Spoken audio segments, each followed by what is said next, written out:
అందరూ క్షేమమే గదు. నేటిదిన వాక్య ధ్యానం కొరకు ఐజయా చాప్టర్ 52 వర్స్ 12, యెషయా గ్రంథం 52వ అధ్యాయము 12వ వచనంలో రాయబడిన 2వ వాక్యాన్ని చదువుకుందాం. యెహోవా మీ ముందర నడుచును. చదవబడిన ఈ వాక్య భాగంలోని దీవెన నా ప్రియులకు మీరందరూ పొందుదురుగాక. వాక్య ధ్యానం కొరకై ప్రార్థన. ప్రేమ కలిగిన మా తండ్రి, మీ వందనాలు. నేడు చదవబడిన ఈ వాక్య భాగం ద్వారా నాతో విను మా ప్రియులతో మీరు మాట్లాడి మమ్మల్ని బలపరచమని యేసుక్రీస్తు నామములో ప్రార్థిస్తున్నాను తండ్రి, ఆమేన్. చదవబడిన ఈ వాక్య భాగంలో మన ప్రభు అయిన యేసుక్రీస్తు వారు ఆయన మనకు ముందుగా నడిచేటటువంటి దేవుడై ఉన్నారు. కారణం ఏంటంటే ఆయనకు తెలియనిదంటూ ఏదీ లేదు. తల్లి గర్భంలో మనం రూపింపబడక మునిపే మనల్ని ఎరిగి ఉన్నటువంటి దేవుడు ఈ మన జీవిత కాలములో ఆయన మన ముందర నడిచేటటువంటి దేవుడు. పరిశుద్ధ గ్రంథములో ఆయన తమ ముందర నడవగా దేవుని ప్రజలు ఏ విధముగా వారు క్షేమాన్ని, ఆశీర్వాదాన్ని, జయాన్ని పొందారో ఎన్నో విషయాలు పరిశుద్ధ గ్రంథంలో మనం చూస్తాం. ఆయనను అశ్రద్ధ చేసి ఎందరో అపజయం పాలైనటువంటి విషయాలు కూడా మనం చూస్తాం. డ్యూటరానమీ చాప్టర్ 1 వర్స్ 30, ద్వితీయోపదేశకాండం 1వ అధ్యాయము 30వ వచనం.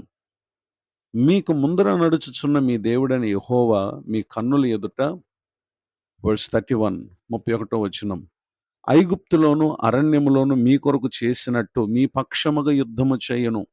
మీరు ఈ చోటికి చేరు వరకు మీరు వచ్చిన మార్గం అంతటిలోను మనుషుడు తన కుమారుని ఎత్తుకొనున్నట్లు మీ దేవుడిని యెహోవా మిమ్మల్ని ఎత్తుకుని వచ్చిన సంగతి మీరు ఎరుగుదురని మీతో చెప్పితిని.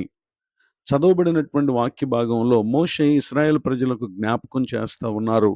దేవుడు తమకు ముందరగా నడిచి తమ కన్నుల ఎదుట చేసినటువంటి మేలులను, ఒకటి ఐగుప్తులో, రెండవదిగా అరణ్యములో వారి పక్షముగా యుద్ధం చేసిన విషయాన్ని, అలానే తాము ఆ చోటికి చేరు వరకు తాము వచ్చిన మార్గంలో ఆయన ఏ విధముగా వారిని తీసుకుని వచ్చారంటే, ఒక మనుషుడు తన కుమారుని ఎత్తుకున్నట్లు, అనగా మరి తమ బిడ్డలు నడవలేనప్పుడు, బలహీనమైనప్పుడు, నిలవలేనప్పుడు సహజంగా ప్రతి తల్లి తండ్రి తమ బిడ్డలను వారు ఎత్తుకొని తాము వెళ్ళవలసినటువంటి ప్రయాణంలో ముందుకు కొనసాగుతూ ఉంటారు.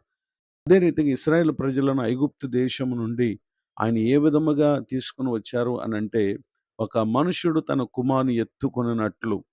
ఈ మాటలు వింటున్న నా ప్రియ సహోదరి సహోదరులు, ప్రభు మన ముందర నడిచే జీవితాన్ని మనం ఎప్పుడైతే కలిగి ఉంటామో, నిశ్చయంగా నాడు ఇశ్రాయేలీల పట్ల ఏ విధమైన కార్యాలు చేశారో అదే దేవుడు నేడును మన జీవితాలలో మన కొరకు అద్భుతాలు చేసేటటువంటి దేవుడై ఉన్నారు. గనుక ప్రభువు మనకు ముందర నడవని, అనగా ఆయన చిత్తం కాని, ఆయన చిత్తానికి వ్యతిరేకమైనటువంటి వాటి యందు మనం ఎంతమాత్రం కూడా ఆశించక, వాటి యందు మనసు పెట్టక మనం ముందుకు కొనసాగాలి. అప్పుడే నిశ్చయముగా మనం జయాన్ని పొందుతాం.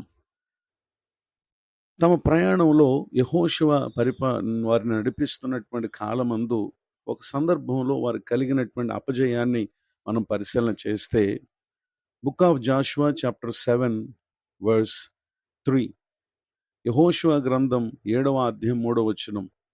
హాయిపురమును వేగు చూచి యెహోషువ యొద్దకు తిరిగి వచ్చి, జనులందరిని వెళ్ళనీయకము, 2-3 వేల మంది వెళ్ళి హాయిని పట్టుకుని వచ్చుని జనులందరూ ప్రయాసపడి అక్కడికి వెళ్ళనేలా, హాయి వారు కొద్దిగా ఉన్నారు కదా అని చెప్పి వేగు చూచుటకు వెళ్ళి వచ్చినటువంటి వారు యెహోషువతో చెప్పగా, యెహోషువ ఆ విధంగానే వారి యొద్దకు వీరిని పంపించాడు. అయితే అక్కడికి వెళ్ళిన తర్వాత హాయి వారి ఎదుట వెళ్ళినటువంటి ఈ 3,000 మంది ఇశ్రాయేలీలు, వారిలో 36 అక్కడ హతమైపోయినటువంటి విషయాన్ని మనం చూస్తాం.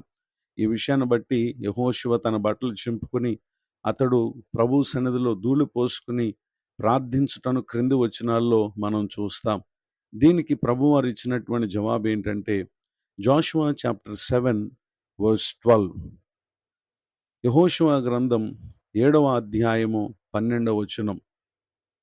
కాబట్టి ఇశ్రాయేలు శాపగ్రస్తులై తమ శత్రువుల ఎదుట నిలవలేక తమ శత్రువుల ఎదుట వెనుకకు తిరిగిరి. శాపగ్రస్తులైన వారు మీ మధ్య ఉండకుండా మీరు వారిని నిర్మూలన చేసిన తప్ప నేను మీకు తోడై ఉండను అని చెప్పి ఇక్కడ ప్రభువారు తెలియచేయడం మనం గమనించగలం.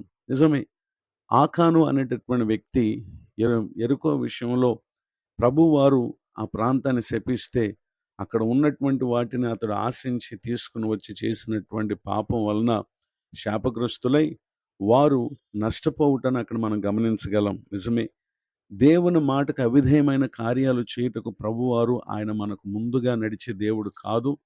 దాని కారణం అతడును అతని కుటుంబం కూడా ఇశ్రాయేలు చేత వారు రాళ్ల చేత కొట్టబడి వారు కాల్చబడినటువంటి పరిస్థితిని మనం గమనించగలం. ఈ మాటలు వింటున్న నా ప్రియ సహోదరి సహోదరులు, దేవుడు మన ముందర నడిచేటటువంటి విశ్వాస జీవితాన్ని, నమ్మకత్వాన్ని మనం కొనసాగించుటలో శ్రద్ధ చూపించినప్పుడు నిశ్చయముగా అద్భుత కార్యాలు దేవుడు మన జీవితాలు చేస్తారు. నేడు విన్న ఈ మాటల ద్వారా నిశ్చయముగా ప్రభు మేము ముందర నడిచే నమ్మకమైన విశ్వాస జీవితాన్ని జీవించుటకు పరిశుద్ధాత్మ దేవుడు తోడే నడిపించునుగాక. ఆమేన్. ప్రార్థన. ప్రేమ కలిగిన మా తండ్రి, మీ కొందనాలు. మీ మాట చొప్పున ఎవరైతే జీవిస్తారో వారికి ముందరగా నడిచి ఒక మనుషుడు తన కుమారుని ఎత్తుకున్నట్లుగా నువ్వు ఎత్తుకుని మమ్మలను మా గమ్యాన్ని చేర్చే దేవుడు అయినందుకు స్తోత్రం. దైవజనులను, వారి కుటుంబాన్ని, సేవా పరిచయం దీవించండి. కృంగిన వారిని, దుఃఖితులను, వేదనలో ఉన్న వారిని జ్ఞాపకం చేసుకుని ఆదరించండి. నేడు పెళ్లి రోజు మరి పుట్టినరోజు జరుపుకుంటున్న ప్రియులు తమ ముందున్న సంవత్సరములన్నీ తమకు ముందుగా మీరు నడిచే దేవుడు ఉన్నారనేటటువంటి సంగతిని జ్ఞాపకం ఉంచుకుని తమ జీవన యాత్రలో ఆశ్చర్యకరమైన దీవెనలు వారు పొందుదురుగాక. పలు ప్రయత్నాలు చేసి విఫలమై కృంగిన వారు ప్రభువా తమకు ముందరగా మీరు ఉండాలని మీ సన్నిధిని ప్రార్థించి మీ సహాయాన్ని కోరి అన్ని విషయాల్లో వారు జయం పొందుదురుగాక. యేసుక్రీస్తు నామములో ప్రార్థిస్తున్నాను తండ్రి. ఆమేన్. తండ్రి, కుమార, పరిశుద్ధాత్మ దేవుడితోడ నడిపించునుగాక. ఆమేన్.